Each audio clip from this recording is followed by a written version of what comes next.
네, 강의 다시 이어가겠습니다.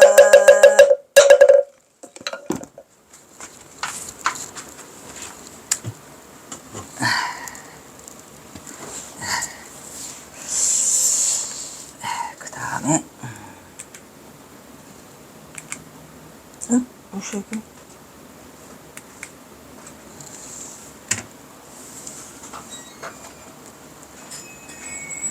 했나? 몰라.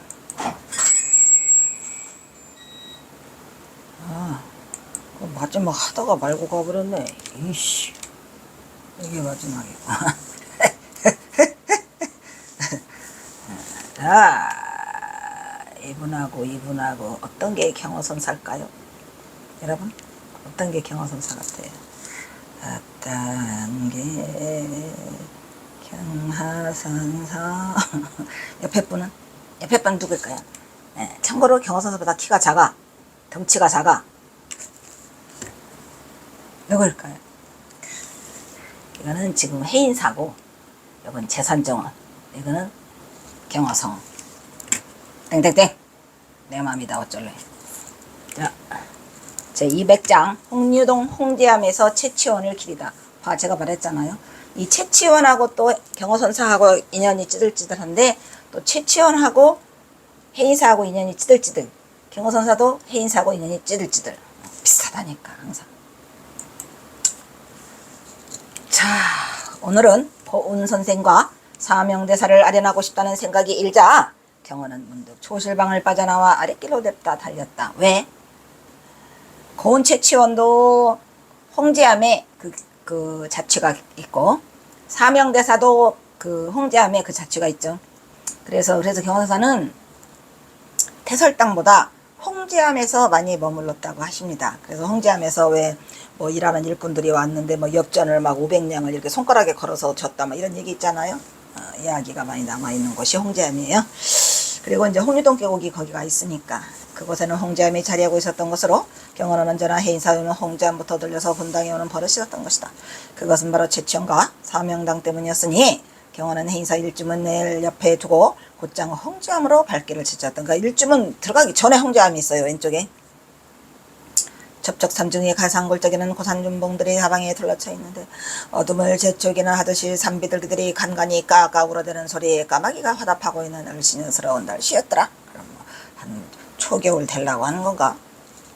에라 모르겠다. 좌측은 신라 애장왕이 해인사를 창건하려고 순웅대사를 도와 잠시 머물렀던 원당함 아세요? 원당함이 있어요. 그러고 보니 내가 그냥 해인사를 꿰뚫고 있네. 원당함 그 맞은편에 삼산함, 아이 그 들어오는 입구에 약수함. 뭐냐 잘한다. 약수함 뭐 국사함 뭐 다 있어요. 거기 암자 많아. 원당함이 이빤히 보이고 눈앞에는 사명이 임진왜란의 7년을 전년을 끝내고 수도를 다가 입적했던 홍제암이 있다 이런 얘기죠. 사명대사가 입적한 것이 홍제암. 경어도 홍제암에 자주 들렸는데 그곳에는 경어가 흠모하는 최치원의 비가 있어. 물론 사명대사 비도 있죠. 사명대사 비를 또 일본 놈들이 그 사명대사 비가 항상 나라에 전란이 있을 때는 그 땀이 흐른대잖아요. 땀이 그냥 바가지로 막 흐르고 나니까 그거를 도끼로 쪼개요. 내동강이 나죠. 지금도 내동강이 나 있죠. 그거를 또 앞장선 놈이 변소로라는 놈이랍니다. 이런 썩. 그리하여 경어는 홍제암의 석축 돌계단을 올랐다. 홍제암 정문인 3칸의 돌계단을 마련하고 축대 위에 섰고, 옆으로는 부도 넷이 석비 5이 부도가 4이 있고 석비가 5이 가로줄에 쭉 늘어져 있어요. 가면은 이제 그 속에 이제 그 사명대사 비가 있고, 표지판 하나 없는 비석 속에 사명대사의 일대기를 기록한 비석이 있고 사리를 봉안한 부도라는 것은 금방 알 수 있어요. 사명대사가 홍제암의 관계가 많아요.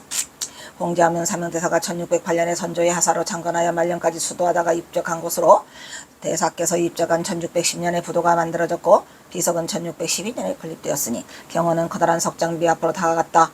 자통 홍제존자 유정대사 석장 비명 해가지고 그 사명대사 비가 나라에 큰일이 있으면은 땀을 흘린다잖아요. 땅을 동이로 흘린다 그러잖아요.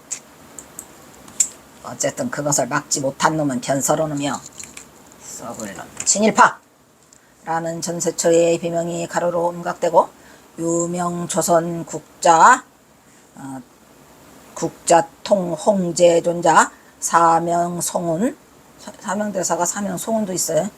대사 석장 비면으로 시작되는 새까만 오석이 빗돌은 귀부의 거북동에 고추 서서 용트림을 양각한 하얀 화강암의 머릿돌을 얹고 있었는데 홍길전의 저자 허균 아시죠? 허균이 지었다는 비문이 서 있었다. 나란한 대기의 부도에는 홍제존자라는 명문이 없어 돌계단으로 오르게 한 언덕배기의 부도를 찾았다. 사각의 밋밋한 지대석과 복연을 새긴 원형에 기단석이 하나의 돌로 된 위로 석정형의 답신을 올리고 연꽃 벙어리의 부도도 답신과 하나의 돌인데 그게 사명대사의 부도더라 이런 말이죠. 합장에 얘를 올리고 홍자암으로 들어서니 백척간두에 선나라를 구하고자 장삼자에게 피를 묻히신 승장 사명대사가 입적했어. 광해군이 내린 자통 홍제존자라는 시호를 따서 이름 묻힌 홍제암 아시겠죠? 홍제존자가 누구야? 사명대사. 고난의 역사를 고색창연한 옛남 속에 간직하고 있었으니 홍제암이 그렇게 크지는 않아요. 석주기로 길게 내린 건물은 웅장하여 위험있고 엄숙하여 아주 그냥 고즈넉하지요. 장엄한데 온화하여 포근한 느낌이 났다. 그렇죠. 포근한 느낌이 나죠. 법당은 축대에서 정면은 7칸인데 좌우로는 아름드리 기둥을 세워서 법당과 평면이 되게 2층 두각으로 돌출시켜 텐마루로 연결시킨 특이한 구조를 가지고 텐마루가 있어요. 왜냐 텐마루는 사실은 경허선사 때도 텐마루가 있어가지고 경허선사가 그 텐마루에 나와가지고 이제 그 머슴들한테 이거 엽전 넣어가지고 하는 그런 이야기가 써 있어요. 지금도 텐마루가 있어요. 경허는 텐마루에 잠시 앉아 사명대사를 만나니 감회가 새로운 듯. 기둥의 공포도 공간마다 모양이 다르고 기둥과 기둥의 간격도 달라 공간의 크기가 다른데도 균형의 조화를 잘 이루고 있어요. 안정감이 있고 아주 편안한 곳이 홍제암이에요. 그 해인사 원찰에 가기 전에 있는데 굉장히 좀 색다른 맛이 나는 그런 곳이라 또 가다가 또 홍제암 떼어먹고 오지 마시고 해인사 들렸으면 홍제암 들리세요. 송운대사요. 송운대사 유정 사명대사 사명대사 송운유정 석장비명이다. 교산 허균이 지은 1612년에 12월 사명대사 일따기를 요약해서 지은 것이다. 교산 허균이가 또가 글은 이문학관 이자는 그거 이호예병 흥경할 때 이방할 때 이 서리들이죠. 양만세가 썼더라. 양만세는 당대 명필이었던 양사원의 서자. 양사원 알죠? 유명한 명필가 양사원 한석봉 다 유명하죠. 네, 서자로 태어나 서자인 양만세가 사명대사 비문을 쓴 걸 보면 1602년에 윤이월 8일 허균이 원접사 이정기와 양만세 한석봉 나오네요. 한석봉 양사원 한석봉 등과 의주에 가서 중국 사신을 영접하였고 양만세는 승무원 이문학관에 재직했는데 음관직으로 외교문서의 제수를 담당하였다 이런 말이죠. 사명대사는 이곳에서 기거하다가 이곳에서 입적을 했죠. 그래서 이 홍제암은 누구의 자취가 많이 남아있어요? 사명대사 그리고 최치원 또 영정을 봉안한 해인사 홍제암 건물을 표충사라고도 불렀죠. 표충사가 뭐죠? 나라를 위해서 희생한 그 호국영령을 모시는 사당을 표충사라고 하죠. 표충사는 밀양표충사도 있죠. 사명대사 성은 임시야 개출 공간이에요. 그리고 풍천이고 이름은 유정이에요. 자는 이환이며 사명은 자오이다. 사명대사 증도부 임호고는 대구부사 및 장하권청을 지냈더라. 부친님 수정, 어머니는 달성서씨다. 허균은 사명대사 석장 비명을 짓고 사명당집 및 서산대사의 청어당집 서문도 썼더라. 누가? 허균, 홍길동전. 광해 임금이 사명대사가 우거하고 있던 합천 해인사 홍제암을 1608년에 편액을 해서 썼어요. 그 홍제암이라는 편액은 누가 썼어요? 광해군이 썼더라. 비석 전액은 자통 홍제존자 사명대사 석장 비명으로 새겨져 있는데 허균이 짓고 양만세가 썼더라까 했죠. 이비는 사명대사 송원유정의 일대기로 요약한 비로소 해인사 홍제암 북동쪽 20km보다 20m 이렇게 조금 언덕에 있어요. 3.9 곱하기 4.2 탑부에 세워졌다. 보물제 1301호이고 홍제는 사명당에 사시더라. 뭐라고 썼어요? 비문에 명하노니 이름을 짓노니 생각하건대 박가범. 자, 박가범이 부처님을 박가범이라 그래요. 박가범이 불경을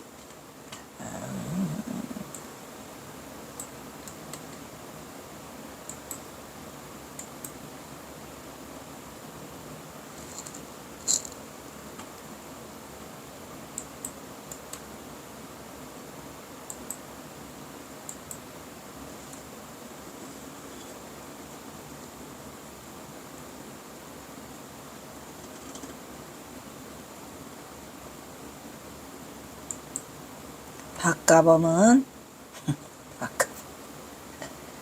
어이가 없다. 불교의 개조 과거 칠불. 우리가 과거 칠불 알죠? 과거 칠불 뭐더라? 비사비불 비사 부부사불 뭔불 해갖고 아척불 가섭불 그 다음에 석가모니불. 근데 거기를 7번째 부처가 박가범으로 세계 4대 성인의 한 사람이죠. 그리고 가필라바야 부인의 아들 어쩌고 저쩌고 하여튼 부처님 이름이 또 다른 박가범이에요. 왜 박가범이라 했을까? 이건 아마 산스크리트에서 나오는 그 뭐죠? 그 가차일 거예요. 가차 빌려온 거예요. 가차 전주 나오잖아요.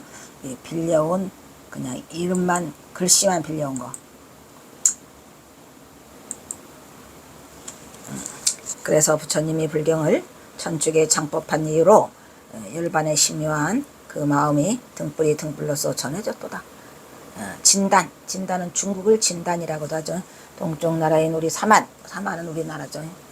로 전래됐도다. 누가 영명 연수선사를 말하죠. 영명까지 이어오던 그 법통인이 강월 고려 말에 보제 나홍선사를 강월이라고 했어요. 강월이 홀로 그 밀지를 전해 받았도다.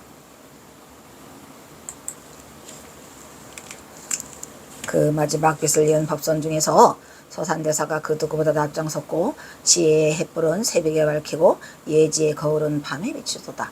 많고 많은 서산대사의 제자는 너무가 많아서 그것을 헤아릴 수가 없도다. 오직 종봉 사명대사 벼롱이 미혹한 냇물에 뗏목이 됐도다. 그 중에서 가장 뛰어났도다. 그런 얘기죠. 종봉이야. 종봉의 교화로 말하면 가없는 널리 가없이 널리 부재했도다. 뭐를? 중생들을. 선이란 선은 모두 닦으면서 운인연에 들지 않았더라. 여기서 선이라는 거, 이 선자를 잘 보면 참선 선자가 아니고 착할 선이에요. 가두어 속에다 갖춰두면 병발, 그러니까 정병과 바루죠. 물병이죠, 물병. 정병과 바루로 소연히 지내었도다. 출전 보국할 때는 깃발과 창이 앞에 이미 있었다. 출전 보국은 뭐예요? 수행할 때는 병발 가지고 소연히 지내다가 나라의 명령을 받고 임진왜란 때 싸움으로 승병으로 나설 때는 깃발과 창이 앞에 섰다. 이런 얘기예요. 그러니까 승병도 잘했고 또 승려도 노릇도 잘했고 수행자도 악마들을 물리치고 고통에서 중생들을 구제하니 국가가 그 덕분으로 병들지 않았도다. 짐승을 그린 점포와 금으로 만든 도장을 내렸지만 감추었던 연기와 같이 여겼도다. 이 말이에요. 별로 하지 않았다. 임금님이 내렸는데 점포도 내리고 도장도 내렸는데 끄떡 안 하더라. 망망한 괴로운 바다 가운데 헤매는 중생이 동쪽 나라 오랑캐가 침범해 오자 이 동쪽 나라 오랑캐는 일본 놈들 이 대사가 자비의 배를 띄어서 완악한 아주 포악한 그 묘족 일본 놈이죠. 들을 감격시켰도다. 사명대사가 가가지고 조선통신사로 가가지고 다 데리고죠. 그때 막 불을 막 가만히 넣고 막 그 구들장에 넣고 떼는데 막 아이 추워 이놈들아 불 좀 더 떼라 이런 게 이 이야기예요. 지금 아시죠? 그 이야기. 둘러서서 바라보는 회복 일본 놈들은 목마른 자가 물을 찾듯이 고로한 자의 약속을 받들게 해요. 임금의 정책을 널리 천명했도다. 일본 놈들이 항복하는 모습이죠. 난리 임진왜란이 수수께미가 보이자 산중으로 들어가 맘설레이 헛개비 몸을 은퇴를 청하면서 남은 여상은 요양할까 생각했도다. 그래서 홍제암으로 오는 거예요. 사명대사도 대단하신 분이죠.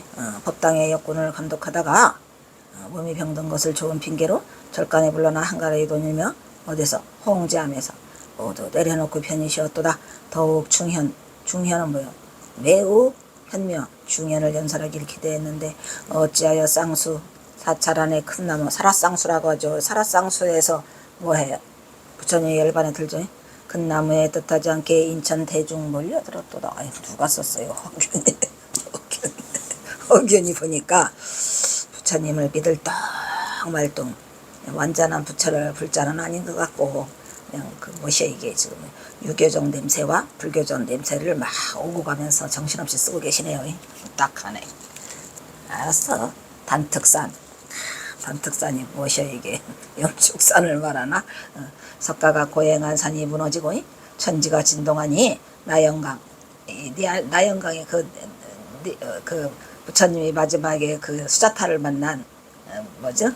니르방강인가? 그 강인가봐. 니영강에 보니까 니영강 물이 말라지니 일월은 무색하도다.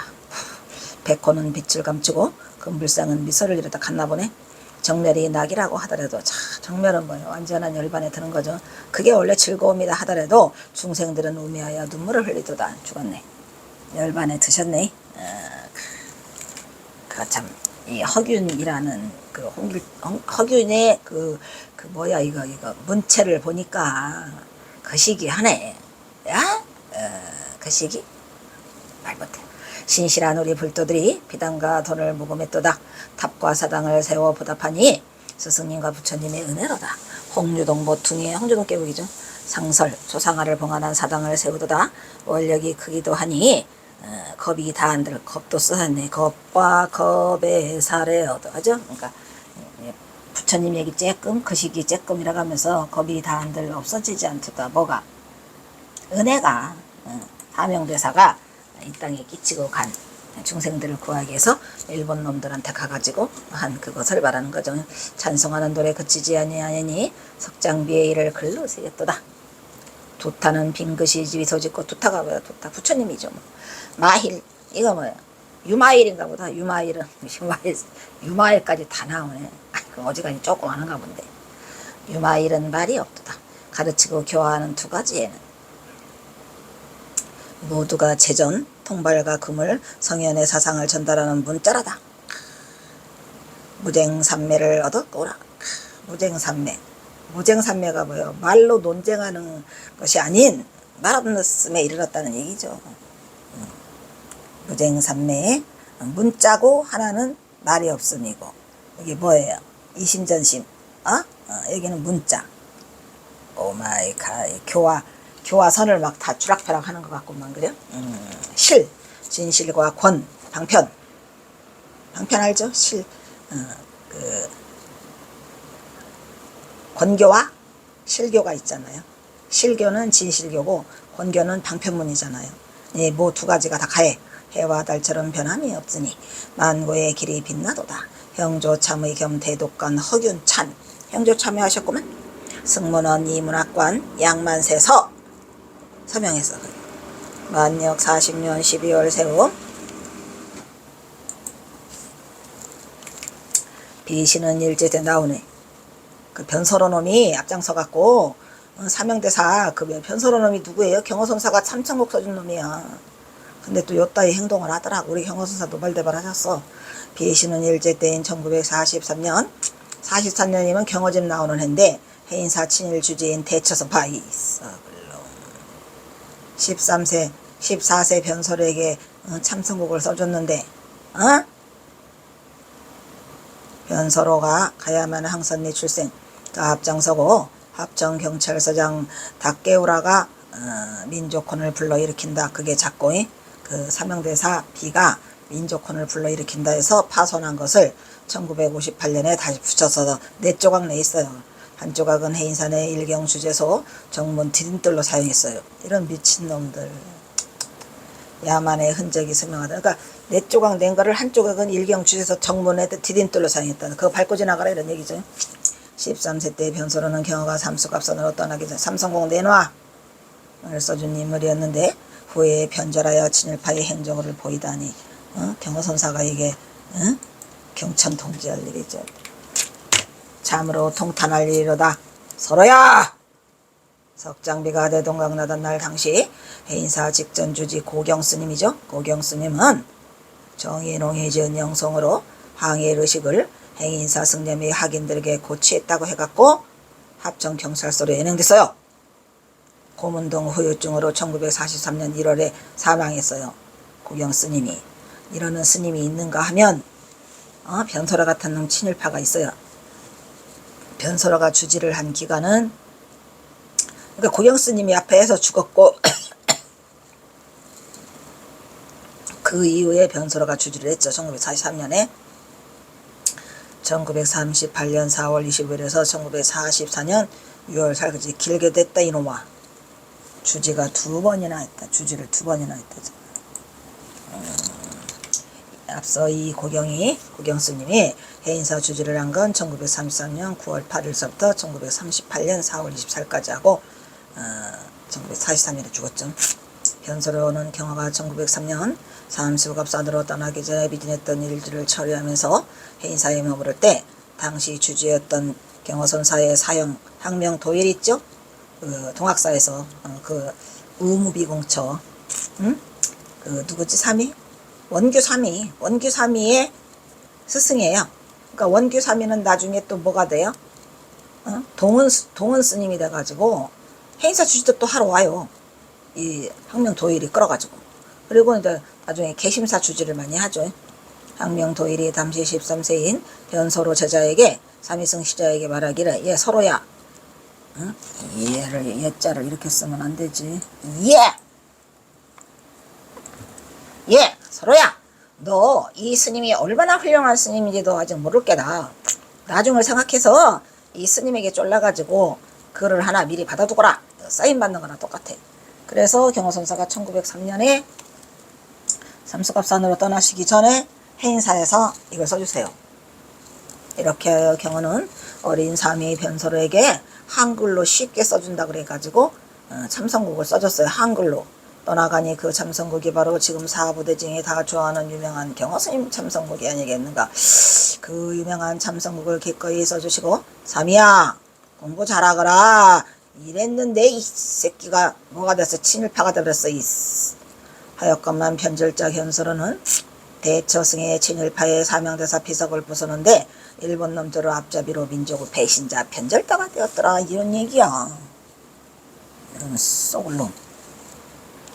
만약 경호스님이 다시 살아도록 너는 뼈도 못 추려. 일어나? 네 이놈! 이노릇을 어찌할거나 참으로 통탄할 일이로다. 사명대사는 임진왜란 당시 1604년에 12월 27일에서 1605년 3월 27일까지 일본을 방문했죠. 해서 교토에 있는 도쿠가와 이에야스, 도쿠가와 이에야스 알죠? 도요토미 히데요시가 죽고 도쿠가와 이에야스가 또 총독이 되죠. 두 차례 만났다. 이 회담에서 회담하여 약조를 받아내기를 뭐라고 받아냈죠? 끌려간 거 다 내놔, 이 얘기지. 토해내. 일본은 조선을 다시 침략하지 않는다. 1. 2. 상호 화평의 상징으로 통신사를, 그래서 이제 조선통신사가 왔다 갔다 하죠.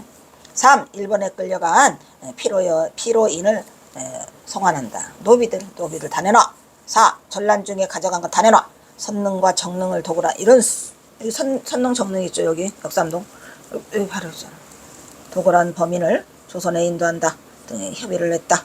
조선인포 1391명 많이 또 데려갔다 이놈들아. 48척의 배로 다 일본 놈들 사람이 아니야. 1391명을 48척의 배로 다시 운송해왔고, 만인 조선인 포로들이 일본이 더 살기 좋다고 해서 귀국까지 전혀 없었기 때문에 1391명을 데려오기가 쉽지 않았을 거다, 이런 얘기. 일본이 살기가 좋대야. 조선이 워낙 먹고 살기가 어려웠었잖아요. 그래서 이런 말이 있었나봐. 그래서 홍제암 대웅전 앞마당 오른쪽에는 홍제암 대웅전이 이렇게 있으면 이쪽에 있어요. 비석이 이렇게 사명대사 비문이 새겨져 있고, 좌편 양쪽 해변에는 고은 최치현 선생의 동산정이 있어요. 고은 최치현 선생이 돌았다는 그 앞에는 고은 선생 둔세지로 숨어 살던 곳이라고 거기 써 있어요. 둔세지는 뭐냐면 고은 최치현이 이제 그 신라 말에 그 모략을 받아요. 그래가지고 이제 쫓겨나죠. 쉽게 말하면.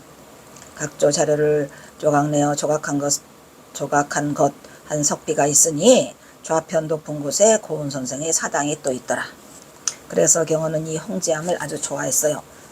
일거양득이요. 한 번 오면 사명대사도 만나고 최치원도 만나고 오냐 좋더라. 경호는 특히 최치원을 유난히 사모했죠. 사모해서 그 시를 나중에 어디 가서 저 삼수갑산 가서도 또 그 최치원을 만나요. 최치원 비를 만나죠. 최치원은 대분장가로서 경호의 전생의 최치원이 아니었을까. 경호는 홍제암에서 선비를 마치고 홍제암을 나와서 계곡을 따라 한없이 걸었어요. 청제암에 나오는 그 홍류동 계곡의 폭포가 길을 막아요. 길.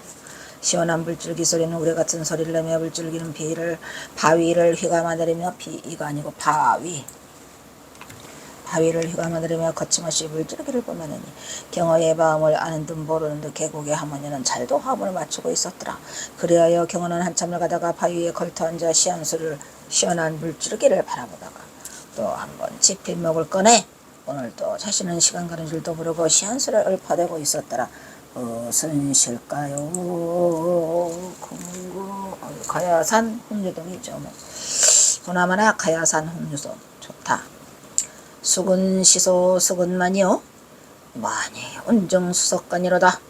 대광명체 무변이니 피보 점간수여산이로구나. 그 뒤에 또 있어? 또 있어. 여기서 끝났다. 좋네. 그러면 하나 둘 셋 넷을 칠원 절구에 자 수근시수 수근만 누구 숙자예요. 누구는 운하기를 누구는 말하기를 이것이 물소리라 하고 또 누구는 말하기를 만이라고 하네. 이 만은 산이요. 산만. 그러니까 홍유동 계곡에 가면은 그냥 물인지 계곡인지 몰라. 폭포처럼 쏟아져 나와서. 그러니까 어떤 이는 이거를 물이라고 그러고 이 계곡을 어떤 이는 산이라고 그래요. 글쎄 뭘까요? 그래서 경호사사는 어떤 결론을 내리냐. 만입 운중수석관이로다. 만입 그 산속으로 들어가니까 산이 구름 속에 묻혀버렸어요. 그래서 이제 안 보이잖아요. 그 산이 구름 속에 갇혀서 안 보이니까 뭐만 나? 물소리만 나는 거예요. 그리고 물은 석간, 돌, 바위 사이로 흘러내리고 있어요. 그러니까 이게 구름 속에 갇혀서 산이 안 보이니까 그 산 이름은 뭐죠? 가야산이지 뭘. 근데 가야산이 구름 속에 갇혀 있는데 그 석간수 사이로 물이 흘러가니까 도대체 이 구름 속에 있는 이것은 안 보이니 물이란 말이냐 산이란 말이냐 뭐냐. 누구는 산이라고 누구는 물이라는데 산은 구름 속에 묻혀버렸는데 맑은 물은 석간의 사이에 막 폭포처럼 막 휘몰아치면서 막 흘러내려요. 막 엄청 무섭게 내리죠. 그러면서 뭐라 그래요 우리 경호선사가? 대광명체 부분에요. 대광명체라고 하는 거는 뭐예요? 우리의 불성자리, 마음자리, 본래 면목자리, 자연, 뭐 오만 것, 그 본래 모습이 무변에다 이란 말이야. 끝이 없이 보이더라 이 말이야. 그러니까 대광명체라고 하는 건 여기서 이제 앞에 보이는 산, 물, 근데 구름 분간하기 어려워. 어디까지가 끝인지를 모를 정도로 그 대광명체가 걸림도 없고 끝도 없이 흘러 보이더라. 그래놓고 경사가 또 뭐라죠? 피복 점간 수여산이라구나. 피복 점간. 이 피는 뭐야? 이 복자는 뭐야? 가슴이 복이죠. 그래서 앞가슴을 옷을 풀어 헤치고 보니까, 그러니까 내가 촥 이렇게 자신을 풀어 헤치고 바라보니까 승복이 원래 이제 넓잖아요. 이제 그런 거를 경사가 이게 장삼자락을 잘 펼쳐요. 그리고 내가 펼치고 보니까 점점점점점점이 보여. 점점점점점점이 보여. 앞에 있는 구름이 가려서 산도 안 보이고 물도 안 보였는데 물도 안 보여요. 왜? 물소리만 날 뿐이지 구름에 가려서 안 보여. 그럼 저걸 산인가 물인가 하다가 가슴을 풀어헤치고 자세히 점점점점점점 그 따라서 가보니까 그래도 수여산이더라. 물과 더불어 산이 있더라 이런 얘기예요. 점점이 아른아른하게 점처럼 보이는 것 같은데 점점점점 따라가 보니 그래도 그게 물과 뭐더라? 산이더라. 앞가슴 풀어헤치고 아득히 바라보니 그것도 물과 다못 산 일러라 이런 얘기야. 그러니까 자세히 보니 물과 산이 보이더라라는 그 홍유동 계곡의 기가 막힌 풍경을 지금 노래로 하고 계시죠. 자 여기 뒤에 또 있냐? 나 더 해야 되겠다. 어떤 이는 물이라 하고 어떤 이는 산이라는 분별심을 내려놔. 소용없다는 거죠. 산은 구름 속에 묻혔고 맑은 물은 석간에 흐르고 여기서 산과물은 중도부를 이루고 있죠. 대광명체여 걸림도 끝도 없어. 그 경계는 이미 사라졌도다. 산이라기도 옳지 않고 물이라기도 옳지 않아. 다 내려놔. 그러고 보니까 아까은 풀어헤치고 아득히 바라보니까 역시 또한 산시산 수시수더라. 산도 아니고 물도 아니었는데 자세히 보니까 산은 산이요 물은 물이더라 해서 다모 산과 다모 물과 산일러라 이런 얘기죠. 여기서 중도를 드러내고 있어요. 일단 여기서 긋겠습니다.